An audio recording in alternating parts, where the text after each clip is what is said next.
নমস্কার, নিউজ এখনের ফেসবুক লাইভে আপনাদের সবাইকে স্বাগত জানাচ্ছি।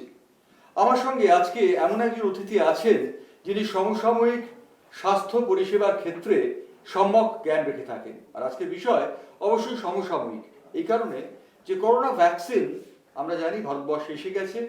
দুটি কোম্পানি ভারতবর্ষে অক্সফোর্ড অ্যাস্ট্রাজেনেকা সিরাম ইনস্টিটিউট তৈরি করছে এবং কোভ্যাক্সিন তৈরি করছে ভারত বায়োটেক। কিন্তু ভ্যাকসিন কতটা নিরাপদ? করোনা কি সত্যি চলে গেছে, না করোনার ভ্রুকুটি এখনো আমাদের তাড়িয়ে বেড়াচ্ছে? আমরা হঠাৎ এত রেকলেস হয়ে গেছি কেন? সিনেমা হলে 100% দর্শকের প্রবেশাধিকার দেওয়া হয়েছে, খেলার মাঠে 100% দর্শকের প্রবেশাধিকার দেওয়া হয়েছে, তাহলে কি করোনা টাটা গুড বাই? এই বিষয়টি নিয়ে আমরা আলোচনা করব। আর দ্বিতীয় যে বিষয়টি আসবে সেই বিষয়টি অত্যন্ত সমসাময়িক। আপনার বয়স যদি 40 থেকে 50-এর মধ্যে হয়ে থাকে অথবা কম বয়স্কও হতে পারেন, তাহলে আপনি হার্ট অ্যাটাকের শিকার হতে পারেন। সৌরভ গঙ্গোপাধ্যায়কে দেখে আমরা নিশ্চয়ই সেই ভাবনা থেকে দূরে যেতে পারছি না, কারণ সৌরভ মাত্র 48 বছর বয়সে হার্ট অ্যাটাকের শিকার হয়েছেন, তার 3টি স্টেন্ট বসেছে। আর এইসব বিষয় নিয়ে আলোচনার জন্য আমার সঙ্গে যিনি রয়েছেন, আগেই বলেছি তিনি সমসাময়িক স্বাস্থ্য পরিষেবা সম্পর্কে অত্যন্ত ওয়াকিবহাল। আমাদের সঙ্গে রয়েছেন কলকাতার বিশিষ্ট কার্ডিওলজিস্ট ডক্টর বিনায়ক শেঠ। বিনায়ক, তোমাকে স্বাগত জানাচ্ছি আমাদের এই ফেসবুক লাইভে। নিউজ এখনের যাত্রা শুরু হলো, প্রথম লাইভ, তুমি আমাদের অতিথি। ব্যাপারটা কিরকম লাগছে? খুব ভালো লাগছে যে এটা প্রথম হিসেবে আমরা শুরু করতে পেরেছি এবং আমাদের পুরনো যে যাত্রা সেখান থেকে আবার নতুন যাত্রা আমরা শুরু করছি 2021-এ। তো যেটা বললে আর কি, যে ভ্যাকসিন স্টোরিটা এখন খুবই গুরুত্বপূর্ণ। 16ই জানুয়ারিতে আমরা জানি যে ভারতবর্ষে প্রথম কোভিড-19 ভ্যাকসিন দেওয়া শুরু হয়েছে এবং আমিও তার মধ্যে একজন ছিলাম, যে 16ই জানুয়ারিতে আমি নিয়েছি। তো ভ্যাকসিন নিয়ে অনেক কথাবার্তা হয়েছে 2020 সালে, কারণ আমরা জানি যে কোভিড-19 যে ভ্যাকসিনটা, এটা রেকর্ড টাইমের মধ্যে অ্যাকচুয়ালি মানুষের কাছে পৌঁছেছে। এর আগে যদি আমরা ভ্যাকসিনের ইতিহাস দেখি, সেটাতে আমরা দেখব যে সবথেকে কম সময় যে ভ্যাকসিনটা অ্যাভেলেবল হয়েছে পৃথিবীতে, সেটা 4 বছর লেগেছিল। সেটা যতদূর সম্ভব ওটা মামসের ভ্যাকসিন। তো বাকি যে ভ্যাকসিনগুলো লেগেছিল সেগুলো প্রায় 10 বছর, 14 বছর, 18 বছর, এবং কিছু কিছু জায়গায় ভ্যাকসিন আসেইনি অ্যাট অল। তো সেই জায়গায় 1 বছরের মধ্যে পৃথিবীতে ভ্যাকসিনটা অ্যাভেলেবল করা, এটা একটা আমার মনে হয় সায়েন্টিফিক কমিউনিটি যেটা আছে তাদেরকে কুর্নিশ জানাতে হবে, 1 নম্বর। এবং 2 নম্বর, যেহেতু ভ্যাকসিন একটা পলিটিক্যাল ইস্যু অলসো, সেখানে প্রত্যেকটা গভর্নমেন্ট একসাথে কাজ করেছেন বলে এই জিনিসটা আজকে মানুষের কাছে অ্যাভেলেবল হচ্ছে। রাইট। আপনারা যারা অনুষ্ঠান দেখছেন তাদের একটা কথা জানিয়ে রাখি, ভ্যাকসিন শব্দটা এলো কোথা থেকে। আপনাদের জানিয়ে রাখি যে ভেক্কা মানে হচ্ছে লাতিন ভাষায় গরু, আর বেশিরভাগ ভ্যাকসিনের সিরাম গরুর পুঁজ থেকে নিয়ে তৈরি হয়েছিল। যে সেই এডওয়ার্ড জেনার যে ভ্যাকসিন তৈরি করেছিলেন, তিনি সেই গরুর সিরাম থেকেই এই ভ্যাকসিন তৈরি করেছিলেন। ভেক্কা থেকে ভ্যাকসিন কথাটা উদ্ভব হয় লাতিনে, এবং তারপর লাতিন শব্দটি ধীরে ধীরে ইংরেজিতে এবং অন্যান্য ভাষায় ট্রান্সলেটেড হয় ভ্যাকসিন, অর্থাৎ আমাদের কাছে ভ্যাকসিন এসে গিয়েছে। আমার প্রশ্ন হচ্ছে বিনায়কের কাছে, দ্বিতীয় প্রশ্ন যেটা, সেটা হচ্ছে যে আমার মনে আছে বিনায়ক, যে আমি তোমাকে জিজ্ঞাসা করেছিলাম যে এটা তো মাস তিনেকের ব্যাপার, তুমি তখন বলেছিলেন না এটা অক্টোবর পর্যন্ত করোনা রেস থাকবে এবং অক্টোবর পর্যন্ত কিন্তু করোনা সাংঘাতিকভাবে থাকবে। তো অক্টোবর গড়িয়ে নভেম্বর, ডিসেম্বর, জানুয়ারি, এখনো কিন্তু করোনা রয়ে গেছে। তো করোনা থেকে কি সত্যি আমরা মুক্ত হতে পেরেছি? দেখো, বিশ্বের পরিসংখ্যান যদি দেখো, তাহলে কিন্তু করোনা থেকে আমরা একেবারেই মুক্ত হইনি। কারণ পাশ্চাত্যে, পার্টিকুলারলি যদি আজকে আমরা ইউকে ধরি, আমেরিকা ধরি, ইউরোপের কিছু কিছু দেশ ধরি, ওখানে কিন্তু লকডাউন আবার শুরু হয়েছে। অর্থাৎ ওখানে যে মিউট্যান্ট করোনা ভাইরাস যেটা পাওয়া গেছে, সেটা সাউথ আফ্রিকাতেও পাওয়া গেছে। সেই জায়গাগুলোতে কিন্তু সাংঘাতিকভাবে সেকেন্ড ওয়েভটা এসছে।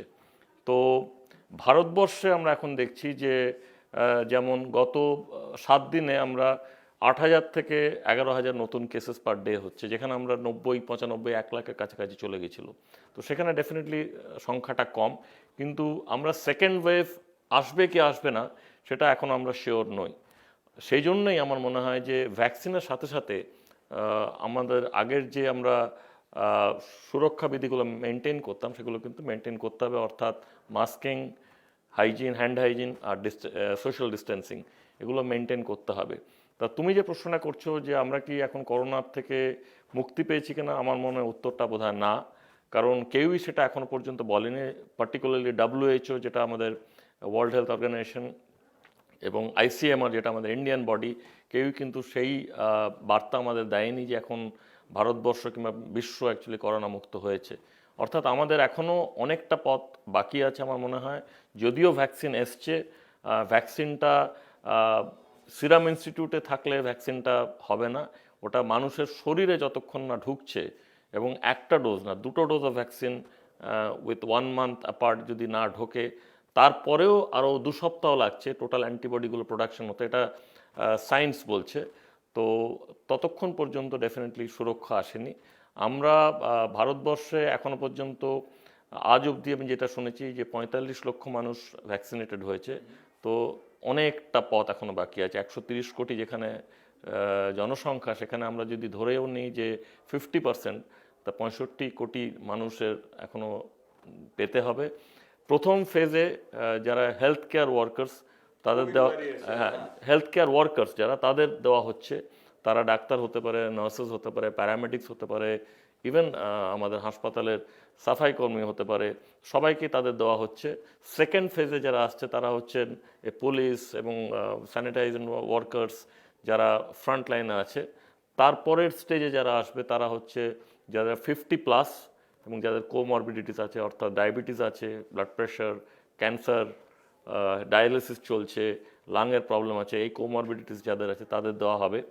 তারপরে এটা অন্য জনগণদের কাছে দেওয়া হবে। তো পথ এখনো অনেকটাই বাকি আছে। এখনো আমরা, যেমন ভারত বায়োটেকের যেটা বললে কোভ্যাক্সিন, সেটা এখনও ফেজ 3 ট্রায়াল চলছে।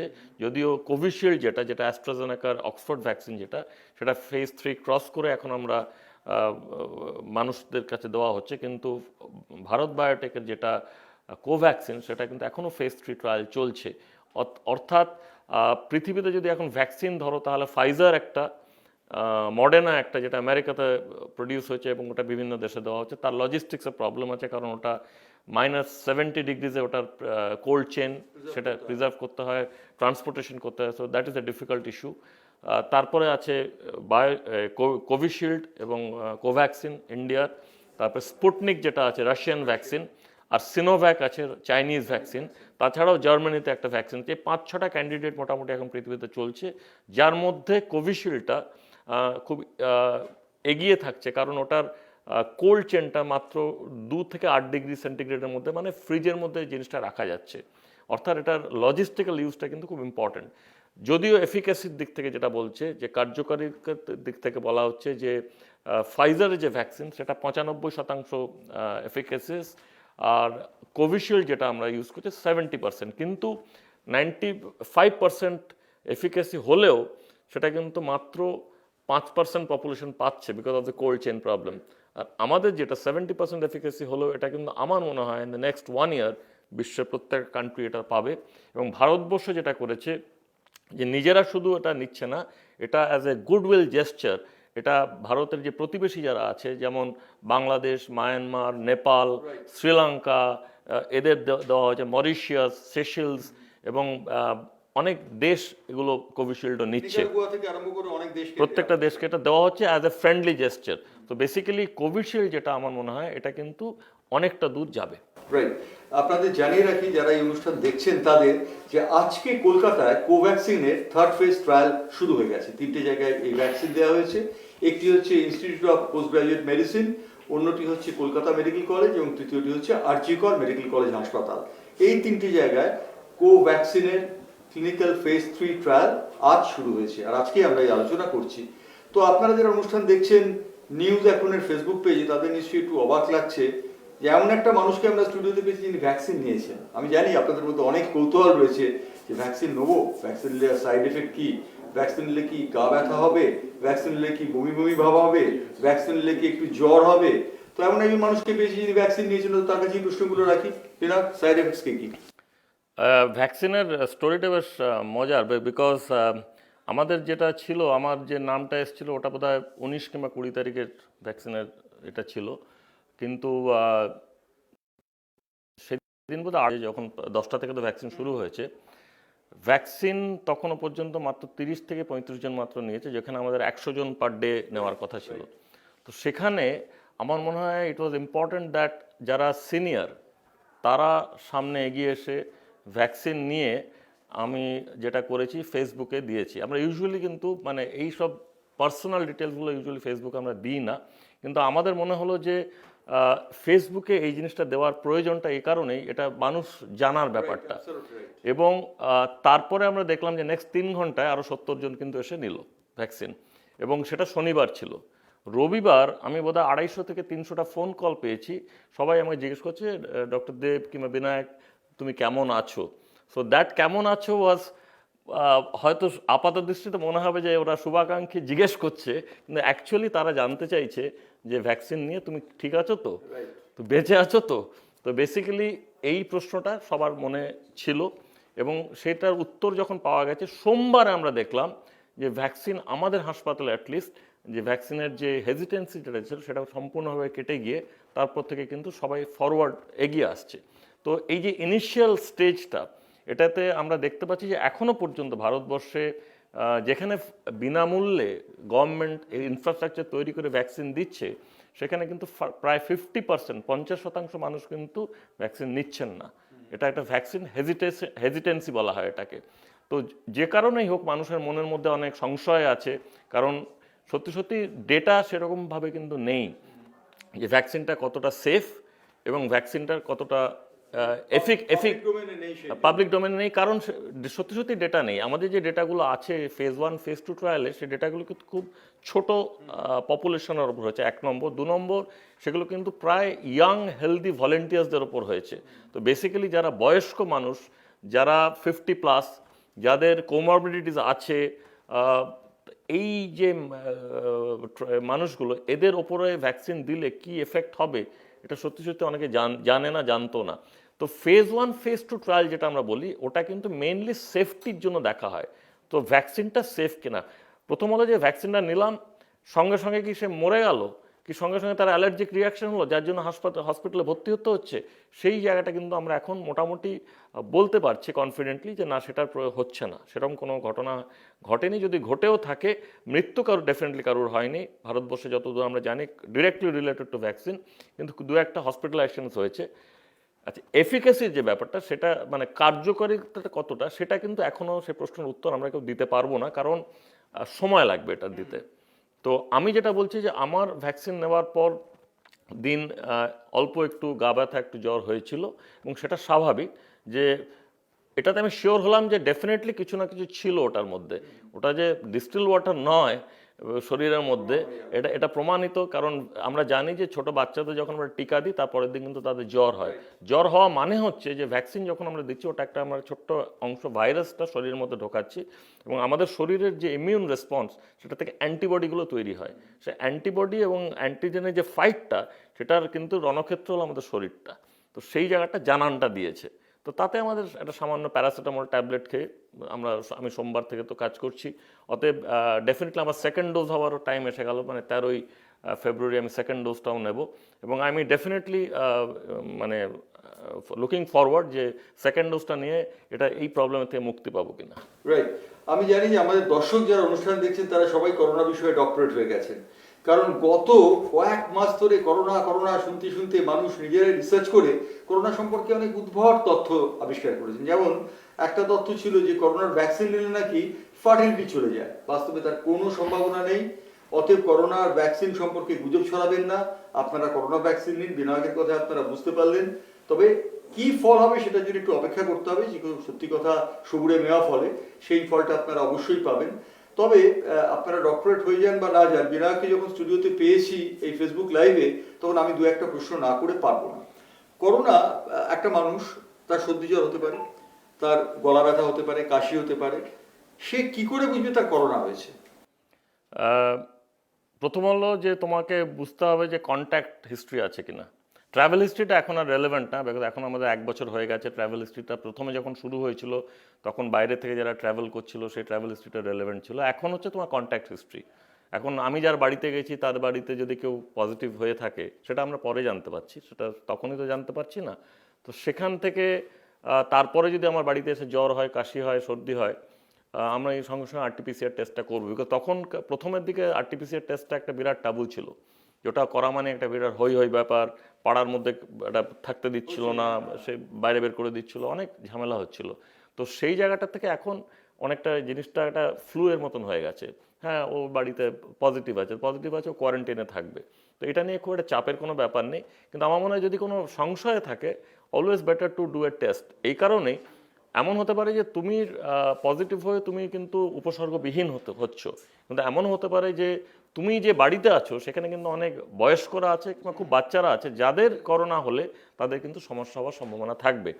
তো আমার মনে হয় যে যদি কারুর ডাউট থাকে, যদি কারুর কন্ট্যাক্ট হিস্ট্রি পজিটিভ থাকে, সেখানে একটা আরটিপিসিআর টেস্ট করে নেওয়াই যায়, এবং যে সেখান থেকে যদি সেটা পজিটিভ হয় তাহলে সে 10 দিন কি 15 দিন যেটা কোয়ারেন্টাইন লাগবে সেটা লাগছে, সেটা করতে হবে। ভ্যাকসিনের যে ব্যাপারটা, কার্যকরিতার ব্যাপারটা নিয়ে আমাদের একটা জিনিস বুঝতে হবে, এফিকেসি মানে কি। এফিকেসি ইজ, আমরা বুঝতে পারছি যে তাহলে কি যে ভ্যাকসিন নিচ্ছে তার করোনা হবে না, না, that is not the efficacy. Efficacy হচ্ছে যেটা WHO বলছে, যে এফিকাসি মানে হচ্ছে যে যদি করোনা হয় সেখান থেকে হসপিটালাইজেশন, সেখান থেকে ভেন্টিলেশন, সেখান থেকে তার মৃত্যু, সেই জায়গাটা কিন্তু প্রিভেন্ট করবে এই ভ্যাকসিনটা। তো ভ্যাকসিনের যে এফিকাসিটা, কার্যকারিতাটা, সেটা হচ্ছে নট বিং পজিটিভ। এই পজিটিভ না হওয়ার ব্যাপারটা নয়, কিন্তু পজিটিভ হলে তুমি এতটাই অসুস্থ হবে না যে হসপিটালে ভর্তি হচ্ছ। তো সেটাই হচ্ছে আমাদের এম এখন। তো পৃথিবীর মানুষ যদি এখন ভ্যাকসিনটা নিয়ে সেই জায়গাটা থেকে ফিরে আসতে পারে, তাহলে আমার মনে হয় যে তাহলে একটা কমন ফ্লু যেরকম হয়, আমাদের ইনফ্লুয়েঞ্জা হলে বাড়িতে 2 দিন শুয়ে থাকলাম, ভালো হয়ে গেলাম, সেরকমই একটা ব্যাপার হবে। অর্থাৎ আপনারা যারা অনুষ্ঠান দেখছেন তারা করোনা ভ্যাকসিন নিলেই যে করোনা থেকে মুক্ত হয়ে যাবেন, করোনা আপনার হবে না এমনটা নয়, বিনায়ক যেমনটা বললেন। তবে আপনার রিস্ক ফ্যাক্টর অনেক অনেক কমে যাবে, ঠিক ইনফ্লুয়েঞ্জার মতো বিষয়টা হবে। আর একটা কথা আমি জিজ্ঞেস করবো বিনায়ক, সেটা হচ্ছে যে একবার যে করোনা হয়ে গেছে তার কি দ্বিতীয়বার করোনা হওয়ার সম্ভাবনা থাকে?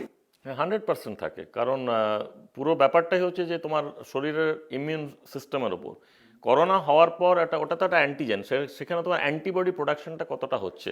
অ্যান্টিবডি প্রোডাকশন যদি স্ট্রং হয় তাহলে তোমার সৈনিকরা রেডি, কিন্তু তোমার যদি সৈনিকরা দুর্বল হয় কিংবা অ্যাট অল এক্সিস্ট না করে, তাহলে কিন্তু আবার সেই জিনিসটা ঢুকবে।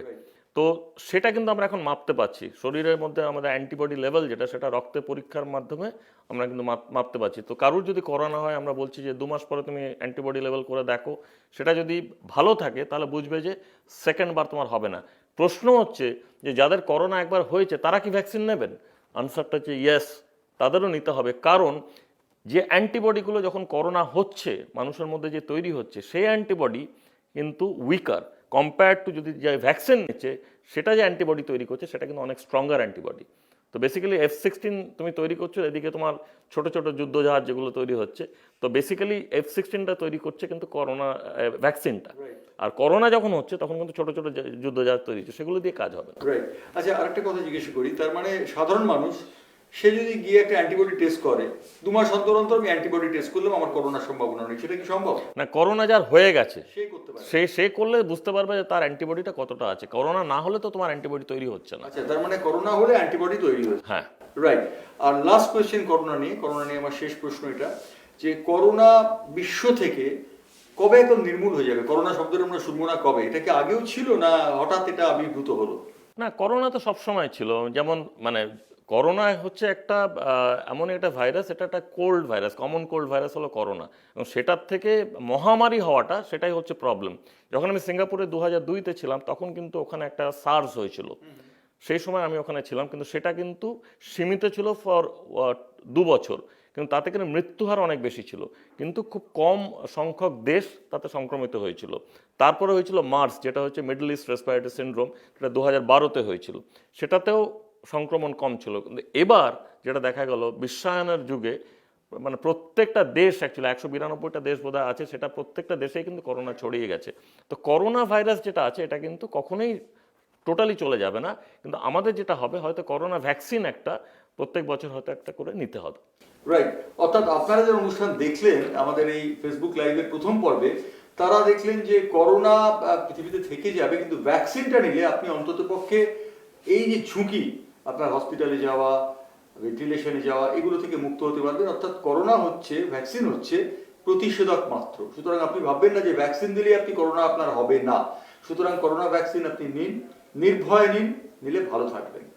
এটা ছিল আমাদের ফেসবুক লাইভের প্রথম পর্বের অনুষ্ঠান। এবার দ্বিতীয় পর্বে যাব। আর দ্বিতীয় পর্বে অবশ্যই চলে আসছেন সৌরভ গঙ্গোপাধ্যায়। মাত্র 48 বছর বয়স, কর্মঠ, নিয়মিত জিম করেন, খাওয়া দাওয়াতে একটু অনিয়মিত, সে বিষয়ে আমরা সবাই জানি। কিন্তু তা সত্ত্বেও সৌরভ গঙ্গোপাধ্যায়ের হার্ট অ্যাটাক হলো। এমনই হার্ট অ্যাটাক হলো যে তাকে 2 দফায় হাসপাতালে ভর্তি হয়ে 3টে স্টেন্ট বসাতে হলো। তো আমি বিনায়কের কাছে এই প্রসঙ্গে নিয়ে যাব। কম বয়স্কদের মধ্যে জিম করছেন, ফিটনেস ফ্যানাটিক বা ফিটনেস সম্পর্কে অ্যাওয়্যার, তারও হার্ট অ্যাটাক হচ্ছে। তাহলে কম বয়সীদের মধ্যে কি হার্ট অ্যাটাকের প্রবণতা বাড়ছে? বাড়ছে না। আমার মনে হয় যে সৌরভ গাঙ্গুলির যে ঘটনাটা ঘটলো তাতে আর কিছু না হোক, মানে বাঙালিদের মধ্যে একটা কিন্তু জাগরণ হয়েছে যে কম বয়সেও যারা অ্যাবসলুট ইন্টারন্যাশনাল অ্যাথলেট তাদের হার্ট অ্যাটাক হতে পারে। প্রশ্নটা হচ্ছে সবারই যে কি করে হলো, এটা এত ফিট। কারণ ফিটনেসের সঙ্গে কিন্তু হার্ট অ্যাটাকের সম্পর্কটা অতটা নয় যতটা মানুষ ভাবে। কারণ ফিটনেস হলো একটা পার্ট, আর হার্ট অ্যাটাক হচ্ছে তার কারণগুলো অনেক। যেমন সৌরভ গঙ্গোপাধ্যায়ের যদি আমরা হিস্ট্রিটা দেখি, তার নিজস্ব কিন্তু ডায়াবেটিস, ব্লাড প্রেশার, ওনার স্মোকিং হিস্ট্রি নেই। তো এই সব মেজর রিস্ক ফ্যাক্টরসগুলো নেই, কিন্তু যেগুলো আছে হচ্ছে ওনার ফ্যামিলি হিস্ট্রি খুব স্ট্রং ছিল। আমরা জানি যে ওনার বাবার খুব অল্প বয়সে বাইপাস সার্জারি হয়েছিল। তারপর আমরা জানলাম যে স্নেহাশিস গাঙ্গুলি, ওনারও স্ট্যান্ড বসানো হলো 22শে জানুয়ারি। আর ওনার ফ্যামিলি হিস্ট্রিতে এতটাই স্ট্রং যে ওই একটা রিস্ক ফ্যাক্টরই কিন্তু পুরো জিনিসটাকে ওলটপালট করে দিল। তার সঙ্গে ওনার কোলেস্ট্রলের ডেফিনেটলি একটা হিস্ট্রি ছিল। তো এই দুটো মেজর রিস্ক ফ্যাক্টর যেখানে আছে, পার্টিকুলারলি ভারতীয় উপমহাদেশে যারা আমরা আছি, আমাদের জিনেটিক্যালি আমাদের কিন্তু হার্ট অ্যাটাকের সম্ভাবনাটা অনেক বেশি থাকছে।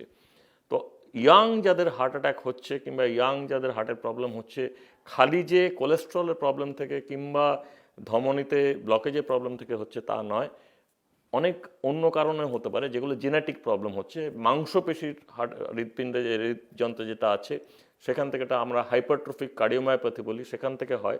আমরা অনেক সময় শুনেছি যে খেলতে খেলতে হঠাৎ দুম করে পড়ে মারা গেছে, সাডেন কার্ডিয়াক ডেথ বলা হয়। সেটা একটা কারণ, যেখানে হাইপারট্রফিক অবস্ট্রাকটিভ কার্ডিওমায়োপ্যাথি থাকে, যেখানে মাংসপেশিটা বেশি হয়ে গেছে। সেকেন্ডলি হচ্ছে যে একটা স্পন্দন এবং গতির একটা প্রবলেম হয়, সেটা জন্মগত, হঠাৎ করে সেটা দেখা দেয়, সেটাকে বলে আমরা অ্যারিথমিয়া বলি। তো সেই অ্যারিথমিয়া থেকে কিন্তু সাডেন কার্ডিয়াক ডেথ হতে পারে।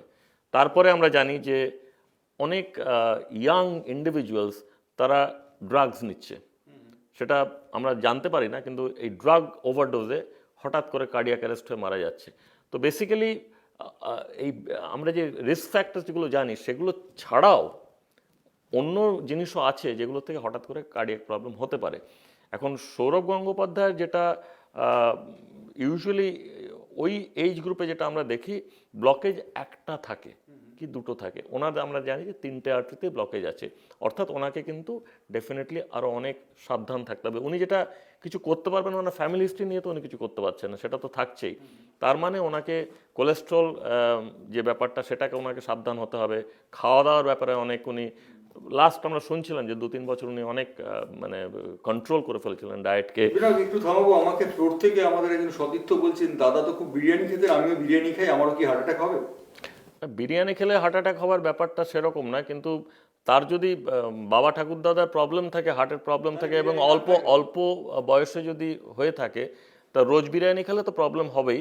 কিন্তু মাঝে মাঝে সব কিছুই খাওয়া যায়। আমি যেটা বলি যে নিয়ন্ত্রণটা ইজ ইম্পর্টেন্ট, নাম্বার 1। আর নাম্বার 2 হচ্ছে যে calorie in and calorie out, burn আউটটা যদি করতে পারে।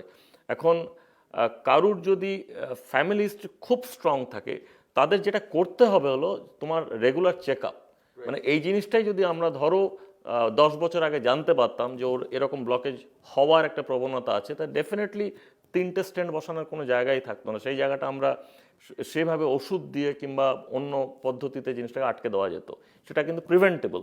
এই যে প্রবলেমটা যেটা হঠাৎ করে দেখা দিচ্ছে, মনে হয় হঠাৎ করে, এটার বীজ কিন্তু প্রায় 15-20 বছর আগে পোঁতা হয়ে গেছে। তো বেসিক্যালি আমি যেটা বলবো যে 40 ঊর্ধ্বে আমরা বলি যে গিয়ে চেক আপ করতে, সেটা হচ্ছে ফর নর্মাল পপুলেশন। কিন্তু যে পপুলেশনের আমরা জানি যে ফ্যামিলি হিস্ট্রি স্ট্রং আছে, কোলেস্ট্রল যেটা আমরা বলি ফ্যামিলিয়াল হাইপার কোলেস্ট্রলিমিয়া, যেখানে পরিবারগত কোলেস্ট্রলটা বেশি আছে, সেখানে কিন্তু চেকিংগুলো কিন্তু 20-র পরে করতেই হবে। কারণ এটা 20-র পরে করতে হবে। কারণ 20-র পরে করলে কেন করতে হবে, যদি প্রবলেম থাকে সেটা কিন্তু আমরা জানতে পারছি, এবং জানলে এই যে হার্ট অ্যাটাক যেটা হচ্ছে সেটা কিন্তু প্রিভেন্টেবল। হার্ট অ্যাটাকটা আমি এখন 100% বলতে পারি ইটস এ প্রিভেন্টেবল প্যারামিটার। আগে আমরা বলতাম যে হ্যাঁ হার্ট অ্যাটাক হয়ে গেল, মারা গেল, কিছু করার নেই, মানে ভগবানের নামে ছেড়ে দেওয়া, সেই জায়গাটা কিন্তু এখন নেই। আমাদের স্ক্রিনিং টেস্টগুলো এখন অনেক স্ট্রং হয়ে গেছে। খালি রক্ত পরীক্ষা না, যদি আমাদের মনে হয় যে এর কোনো সমস্যা হচ্ছে, আমরা সিটি করোনারি অ্যাঞ্জিওগ্রামও করতে পারছি, যেখানে আমরা অ্যাকচুয়ালি ভর্তি করতে হচ্ছে না, সিটি স্ক্যানের মাধ্যমে আমরা আর্টারিগুলো দেখে নিতে পারছি। তো বেসিক্যালি এখন, এবং 5 মিনিট লাগছে এই জিনিসটা করতে। তো বেসিক্যালি কেউ যদি একটার হাফ ডে যদি সে একটা হাসপাতালে গিয়ে কিংবা যে কোনো একটা ডায়াগনস্টিক সেন্টারে গিয়ে সে নেক্সট 5 থেকে 10 বছরের রোডম্যাপটা জানতে পারছে তার হার্টের সম্বন্ধে, আমার মনে হয় it is definitely worth it. Particularly তোমরা যে কর্পোরেটে কাজ করছো, যে অফিসগুলোতে কাজ হচ্ছে, আমার মনে হয় এটা has to be made obligatory now. কারণ কারুর যদি হার্ট অ্যাটাক হয়, গোটা অফিস কিন্তু ওখানে ঝাঁপিয়ে পড়ছে। So basically loss of work হচ্ছে। পার্টিকুলারলি সৌরভের মতন এরকম একটা কর্মঠ মানুষ যে এত একটা মানে এত কাজের মধ্যে যে আছে, সে বাড়িতে হঠাৎ করে এরকম বসে থাকাটা, যদিও এখন ওয়ার্ক ফ্রম হোমটা করা যায়, তবুও মানে মানুষের মধ্যে একটা সবসময় একটা ভয় হচ্ছে, একটা বুঝতে পারছে না যে ওর যদি হয় তাহলে সবারই হতে পারে। তো সেই জায়গাগুলো আমার মনে হয় খুব ইম্পর্টেন্ট, যে রেগুলার চেক আপ আর আর্লি চেক আপ। রাইট। সৌরভের হার্ট অ্যাটাকের সময় আমরা একটা কথা শুনলাম, গোল্ডেন আওয়ার, যে সৌরভ গোল্ডেন আওয়ারে হাসপাতালে গেছিলেন, তাই তিনি বেঁচে গেলেন। এই গোল্ডেন আওয়ার বলে কি সত্যিই কিছু আছে? হ্যাঁ, অ্যাবসলিউটলি। কারণ যেটা গোল্ডেন আওয়ারটা যেটা বলা হচ্ছে যে হার্ট অ্যাটাকের 1 থেকে 3 ঘন্টার মধ্যে, 1 ঘন্টা হলে খুব ভালো, আর 3 ঘন্টার মধ্যে হলেও হবে। তো তার মধ্যে গেলে যেটা হয়, হার্টের যে আমাদের যে মাংসপেশিটা আছে সেটা কিন্তু ড্যামেজটা হচ্ছে না। রক্তটা ব্লক হয়ে গেলেও সঙ্গে সঙ্গে ওটা খুলে দেওয়া যেহেতু হচ্ছে, সঙ্গে সঙ্গে তাহলে ওই রক্ত চালনাটা ইমিডিয়েটলি হয়ে গেলে আমাদের যে হার্টের যে মাসলটা সেটা সেভড হয়ে যাচ্ছে। That is the reason it is called the golden hour. আরেকটা জিনিস আমি তোমাকে বলতে চাই যে আমাদের স্কুলের কারিকুলামের মধ্যে কিন্তু এই প্রিভেনশন স্ট্র্যাটেজিগুলোকে কিন্তু ইনকর্পোরেট করতে হবে। কারণ এখন আমরা সোশ্যাল মিডিয়াতে আমরা সব কিছু জানতে পারছি। তো স্কুল চিলড্রেনদের মধ্যে যদি এটা ঢোকানো যায় মানসিকতার মধ্যে, এখন ওরা অনেক অ্যাওয়্যার, এখন অনেক স্মার্ট ওরা। তো ওরা আমার মনে হয় নিশ্চয়ই, তুমি নিশ্চয়ই জানবে যে এখন সিগারেট স্মোকিং অনেক কমে গেছে বাচ্চাদের মধ্যে, যদিও কিছু জায়গা হয়। হ্যাঁ, আগে তো ইনজুরিয়াস ছিল, এখন বলা হয় সিগারেট স্মোকিং কিলস। তো বেসিক্যালি এই জায়গাগুলো আমার মনে হয় খুব ইম্পর্টেন্ট, যে স্কুল চিলড্রেন, ইয়াং চেক আপস, এবং কোন ক্যাটাগরি কাকে চেক আপ করতে হবে। সবসময় যে ডাক্তারকে সুপার স্পেশালিস্টের কাছে যেতে হবে তা নয়, যে কোনো doctor can actually are empowered to write for a check up. News এখনের ফেসবুক দর্শকরা নিশ্চয়ই জানতে চাচ্ছেন, আমরা বারবার শুনছি কোলেস্টেরলের কথা। এই কোলেস্টেরল জিনিসটা কি? আমরা প্রায় শুনি যে আপনার হাই কোলেস্টেরল কিংবা আপনার লো কোলেস্টেরল ইত্যাদি ইত্যাদি ব্যাপার। তো আমি আজকে বিনয়কে একটু অনুরোধ করবো কোলেস্টেরল ব্যাপারটা যদি একটুখানি আমাদের পরিষ্কার করেন। কোলেস্ট্রলটা হচ্ছে আমাদের রক্তের মধ্যে যে চর্বির অংশটা, সেটাকে আমরা কোলেস্ট্রল বলি, এবং সেটার প্রয়োজন আছে। এটা এমন নয় যে কোলেস্ট্রলটাকে জিরো করে দিলে তুমি ভালো থাকবে। কোলেস্ট্রল প্রয়োজনটা ব্রেনের জন্য মেইনলি, ব্রেনের অনেক ফাংশনগুলো কোলেস্ট্রলটা থাকে। প্রবলেমটা হচ্ছে যখন তোমার কোলেস্ট্রলটা তোমার শরীরের মধ্যে বেশি আছে, সেই জায়গাতেও অত প্রবলেম নেই। প্রবলেমটা হচ্ছে যদি আমাদের যে ধমনীর মধ্যে যে লাইনিংটা আছে, সেই লাইনিংটা যদি নষ্ট হয়ে যায়, সেটা তোমার ফ্যামিলিয়াল হতে পারে, সেটা তোমার স্মোকিংয়ের জন্য হতে পারে, ডায়াবেটিস থাকলে হতে পারে, ব্লাড প্রেশার থাকলে হতে পারে। তো সেই লাইনিংটা যদি নষ্ট হয়ে যায়, তখন কোলেস্ট্রল কি ওটার উপর দিয়ে যখন যেতে থাকে, তখন ওটা গিয়ে ট্র্যাপড হয়ে যায়। তারপরে ধীরে ধীরে ধীরে ধীরে একটা বীজ হয়ে একটা গাছ হয়ে যায়। তো সেখানে গিয়ে ব্লকেজটা তৈরি হয়। তো ব্লকেজ যেটা হয় সেটা কোলেস্ট্রল দিয়ে তৈরি হয়, তারপরে সেটাতে ওটার উপর ক্যালসিয়াম জমে, তার উপর ব্লাড ক্লট জমে অ্যাকচুয়ালি হার্ট অ্যাটাকটা হয়। তো cholesterol is not necessarily a bad thing, কিন্তু কোলেস্ট্রলটাকে কন্ট্রোল করার যে ব্যাপারটা, সেটা সবসময় ওষুধ দিয়ে যে করতে হবে তা না। আমার কাছে যখন কোনো পেশেন্ট প্রথমবার আসে, কিংবা কোনো মানুষ যদি প্রথমবার আসে, আমি পেশেন্টও বলবো না তাকে আমি প্রথমেই বলি যে তুমি তোমার লাইফস্টাইলটাকে মডিফাই করো। অর্থাৎ তোমার খাওয়া, তোমার এক্সারসাইজ, এই জিনিসগুলো প্রথমে করো। সেই জিনিস করার পর যদি আমি দেখি যে কোলেস্ট্রলটা কম হচ্ছে না, সেটাতে অ্যাকচুয়ালি তুমি শুনলে আশ্চর্য হবে, 90% মানুষ কিন্তু তাতে কোলেস্ট্রল কমে যাবে, আর কিছু ওষুধের প্রয়োজন নেই। তাতে যদি না হয়, তাহলে সেই 10% মানুষকে কোলেস্ট্রলের ওষুধটা দিতে হয়, এবং তার মধ্যেও আবার হয়তো 1% মানুষকে কন্টিনিউয়াসলি কোলেস্ট্রল ওষুধটা খেতে হবে। কিন্তু যাদের হার্ট অ্যাটাক অলরেডি একবার হয়ে গেছে, যাদের অ্যাঞ্জিওপ্লাস্টি হয়ে গেছে, বাইপাস সার্জারি হয়ে গেছে, তাদের ডেফিনেটলি কোলেস্ট্রল কমানোর মেডিকেশনসটা সারা জীবন খেতে হবে। বিনায়ক, আমাদের পেশায় যারা আছে, অর্থাৎ আমি পার্টিকুলারলি আমাদের পেশাটা বলছি, এবং এরকম আরও অনেক পেশা রয়েছে যেখানে মর্নিং ওয়াক বা ইভিনিং ওয়াক অথবা খাওয়া দাওয়া নিয়ন্ত্রণ, খাওয়া দাওয়ার একটা অনিয়মিত ব্যাপার, এগুলো তো চলেই আসে। তো এগুলোকে কমব্যাট করবো কিভাবে আমরা? আমাদের পুরো ব্যাপারটাই হচ্ছে মানসিকতা, বিকজ তোমাকে যে দেখতে হবে, তুমি যদি মানে 70-80 বছর অবধি কাজ করতে চাও, তোমাকে তো ফিট থাকতে হবে। শারীরিক ফিটনেসটা কিন্তু তোমার নিজের দায়, এটা অফিসেরও দায় না। অফিস তোমাকে তার ম্যাক্সিমাম তার জন্য টাকা দিতে পারে যে আপনি চেক আপটা করিয়ে নিন, কিন্তু চেক আপটা করানোর দায়টা নিজের। সময়টা বের করতে হবে। আমরা তো অনেক কাজের জন্য সময় বের করি। এখন তুমি যদি কাউকে জিজ্ঞেস করো যে তোমার মোবাইল ফোনে যদি আজকে আমি লগটা দেখি, তুমি দেখবে যে ফেসবুক এবং হোয়াটসঅ্যাপে তোমার অ্যাটলিস্ট 2.5 থেকে 3 ঘন্টা ওখানে সময় যাচ্ছে।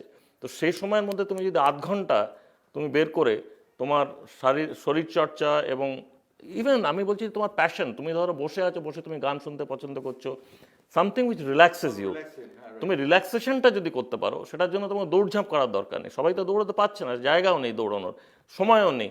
তুমি যদি আধ ঘন্টা রিল্যাক্স করতে পারছো, খাওয়ার সময় যদি মানুষ কথা বলছে, করছে, মানে এই মাল্টিটাস্কিং করছে, সেই জায়গাগুলো আমার মনে হয় আস্তে আস্তে চেঞ্জ করলে ওয়ার্ক এনভায়রনমেন্টটা কিন্তু is guided by the leader. সে কীরকম আছে তার উপর ডিপেন্ড করছে। সে যদি একটা বিরাট মোটা সে স্মোক করে যাচ্ছে, সেই যে জিনিসগুলো যদি থাকে, তার যারা সাবঅর্ডিনেট তারাও কিন্তু মোটিভেটেড হবে না। তো মোটিভেশনের জন্য আমার মনে হয় you have to lead from the top. আর একটা কথা জিজ্ঞাসা করি, ইদানিংকালে কেন দীর্ঘদিন ধরেই মানুষের মনে একটা ভীতির ব্যাপার হচ্ছে যে বুকে ব্যথা হচ্ছে গ্যাসের ব্যথা, এটা বোধহয় হার্ট অ্যাটাক নয়। তো গ্যাসের ব্যথা আর হার্ট অ্যাটাক চিনব কিভাবে? মানুষের মনে না, এটা বাঙালিদের মনে। হ্যাঁ, মানুষ আর বাঙালি তো একটু আলাদা। তো বাঙালিদের গ্যাস আর বাঙালি আলাদা করতে পারবে না কোনো দিনই। এখন আমাদের যেটা করতে হবে যে গ্যাস আর হার্ট অ্যাটাকটাকে আলাদা করতে হবে। তো যাদের ধরো রিস্ক ফ্যাক্টরস আছে, কেউ যদি স্মোক করে, কেউ যদি তার ব্লাড প্রেশার আছে, সুগার আছে, ফ্যামিলি হিস্ট্রি আছে, এখন তার যদি হঠাৎ রাত্রিবেলা বুকে ব্যথা হচ্ছে, সেটা গ্যাসের থেকে হতে পারে, আবার হার্টের প্রবলেম হতে পারে। এখন তফাৎ হচ্ছে যে তোমার গ্যাসের ব্যথাতে কিন্তু ঘাম হবে না, হার্ট অ্যাটাকের ব্যথা থেকে ঘাম হবে। এটা একটা বিরাট প্রবলেম। আর সেকেন্ডলি হচ্ছে যদি ডাউট থাকে, আমার মনে হয় একবার ইসিজি একটা করিয়ে নেওয়া দরকার। কারণ তোমার রিস্ক ফ্যাক্টরসগুলো তুমি দেখে নাও। তোমার যদি জিরো রিস্ক ফ্যাক্টরস কিচ্ছু নেই, তুমি এটা খাওয়ার পর ঢেকুর উঠে একটু ব্যথা করছে, তাহলে হয়তো ঠিক আছে, কিছু করলে না। কিন্তু আদারওয়াইজ যদি রিস্ক ফ্যাক্টরস এতগুলো থাকে, ঘাম হচ্ছে, ইসিজি করিয়ে নাও। ইসিজি যদি নর্মাল থাকে ঠিক আছে, কোনো প্রবলেম নেই। ইসিজি যদি প্রবলেম হয়, তাহলে তোমাকে ইমিডিয়েটলি বুঝতে হবে যে এটা একটা জানান দিচ্ছে। তো আমার মনে হয় যে একটু স্মার্ট হতে হবে নিজেকে, এবং নিজের ক্যালকুলেশনটা নিজেকে করতে হবে। সব কিছুই দায় ডাক্তার, হাসপাতাল তাদের ওপর নয়, সরকারের ওপর নয়। নিজের মূল্যায়নটা নিজে করো, তাহলেই আমার দেখবে মনে হবে যে এই প্রবলেম, যেটা আমি আবারও বলছি যে heart attack, heart disease is preventable in most of the Times. তো প্রিভেন্টেবল যদি হয়, সেটাকে তাহলে আমাদের নিজের মূল্যায়ন করলে ডেফিনেটলি এটাকে আটকানো যাবে। লাস্ট কোয়েশ্চেন, যে হার্ট অ্যাটাক কি শুধু কি বুকে ব্যথাটাই ডিনোট করে, না শরীরের যে কোনো অংশে ব্যথা হতে পারে? 30% ক্ষেত্রে বুকে ব্যথা হয়, যেটা বুকে একটা চাপ মতন অনুভব হয়। চিনচিন ব্যথা যেটা আমরা বাঙালিরা বলি, সেটা হার্ট অ্যাটাকের ব্যথা নয়। অ্যাকচুয়ালি যেটা হয়, বুকে একটা চাপ মতন অনুভব হয়, সেটা কিন্তু 30%। যাদের ডায়াবেটিস আছে তাদের কিন্তু বুকে ব্যথা নাও হতে পারে, কারণ ওদের নার্ভ এন্ডিংসগুলো নষ্ট হয়ে গেছে, তো সাইলেন্ট হার্ট অ্যাটাক বলা হয়। আবার